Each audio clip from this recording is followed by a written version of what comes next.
أعوذ بالله من الشيطان الرجيم. بسم الله الرحمن الرحيم.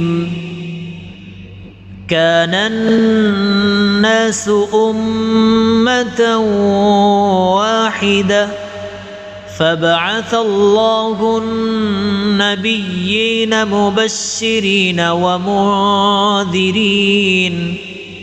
وأنزل معهم الكتاب بالحق ليحكم بين الناس فيما اختلفوا فيه وما اختلف فيه إلا الذين أوتوه من بعد ما جاءتهم البينات بغيا بينهم فهدى الله الذين آمنوا لما اختلفوا فيه من الحق بإذنه والله يهدي من يشاء إلى صراط مستقيم.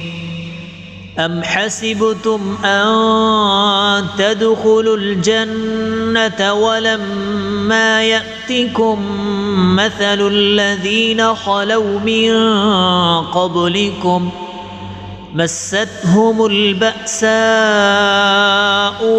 والضراء وزلزلوا حتى يقول الرسول والذين آمنوا معه متى نصر الله ألا إن نصر الله قريب.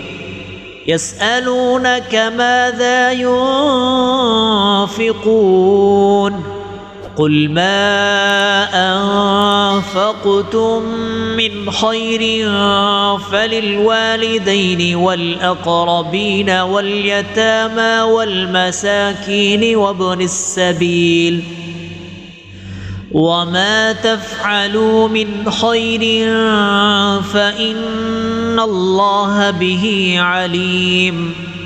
كتب عليكم القتال وهو كره لكم وعسى أن تكرهوا شيئا وهو خير لكم وعسى أن تحبوا شيئا وهو شر لكم والله يعلم وأنتم لا تعلمون.